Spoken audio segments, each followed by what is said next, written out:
Oh, hey there. Good to see you. I'm just reading Broken by Greg Yates. One businessman's journey from wealth to prison and back. How being broken unlocked the greatest success of his life.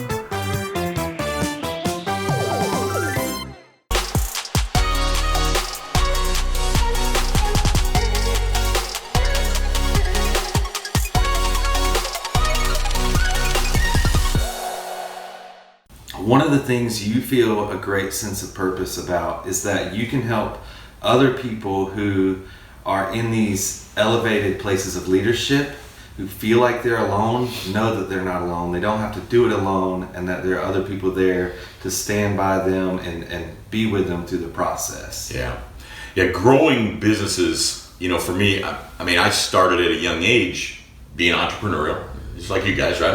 I go. I get satisfaction. I derive all of my identity from the successes, or, sometimes they're accidental, but they accumulate in there where you're like, I'm bulletproof. Yeah. I am absolutely.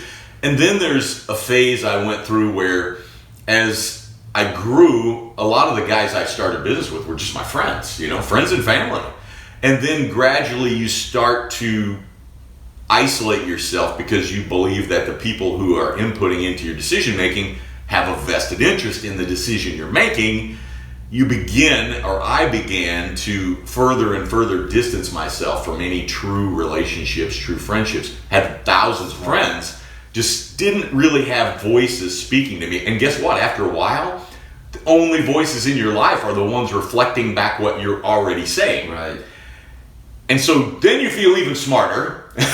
You think you're a genius. Everybody agrees with me. Everybody agrees with me. I must be right. You go through. This is crazy. I don't mean to overtalk this, but after I'd gotten out of prison and the book had been written, I did an interview, and the guy just asked me off the cuff, give me, what would be like the top 10 fears you think all leaders face?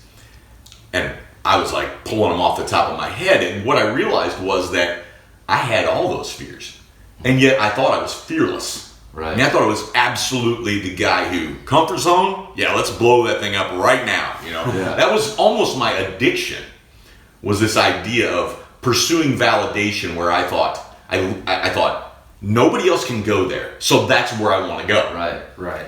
And whether it was risk, whether it was, adrenaline, whatever it was, I just was believing that somewhere around that next corner I was going to be. Now, this was the significance of my life. You can read, you guys maybe know. I sold the first businesses I had at 37, retired for a couple of years, drove everybody crazy, including myself, and then just went all in thinking, okay, my gift to the world, my God built me so that I could just make money. I was like jealous of guys on a mission because I'm like, I'm just supposed to write that checks. Right. It's crap, but I'm going to do it.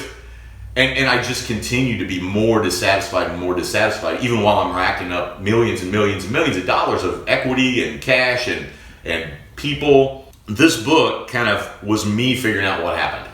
Yeah. That's the way I started. I didn't even think about publishing it. I thought, I got to figure out what happened to me. I started writing, and I'm like going back to my childhood. What reinforced me to believe? And I did. See, I'm like on the other end of the spectrum, but it's still a spectrum. Yeah. I'm over there believing, my folks raised me to believe, just want to do it, you can do it. Right. I was valedictorian in my high school graduating class. I was the guy who just did stuff. I never hesitated. Sometimes I should have hesitated, but I didn't. The prison experience is really one of my little taglines I like to use. Is it only takes 5 seconds of stupidity. Yeah. It only takes 5 seconds. And you can die in a car wreck. You could go to prison. Yeah. You make decisions. You don't even know the implications of those decisions. And that's why we need the voices. Right. That's why I need you guys. Hopefully I can contribute to other people making decisions in leadership, because the tie between our identity and our decision-making process and ultimately our success, and even knowing what that means, they're all intimately connected, and how we define those is just that's what the book's all about, really. And I do have some brutal stuff in there. Not vulgar, but brutal. Yeah. As far as the process, the awareness is hard truth. I've had so many people, business guys primarily. The first chapter, I'm sitting in church, and I'm telling you what my posture, attitude was toward everything that was going on. And I read it now, and it's like, oh, oh my God. Why did I put that out there?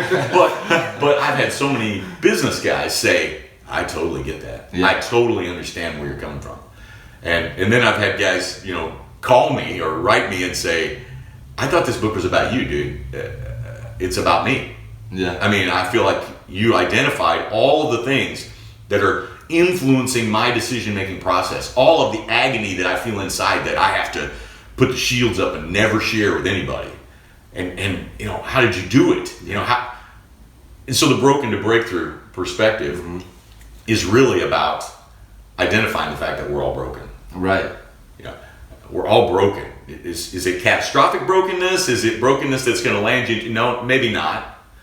But if we're broken, we're impeding. I got the .com the other day of a term that I've been randomly using, swimming in jello. Swimminginjello.com. I'm not using it for anything yet, but to me, that's what happens. Is now all of a sudden we're putting forth all the effort, but we're not moving very fast because we're bogged down by the head trash, by the identity that's like accumulated over time. Right. So I'm over talking it, but No, I'm passionate about this journey. Yeah. And I want to take other people with me.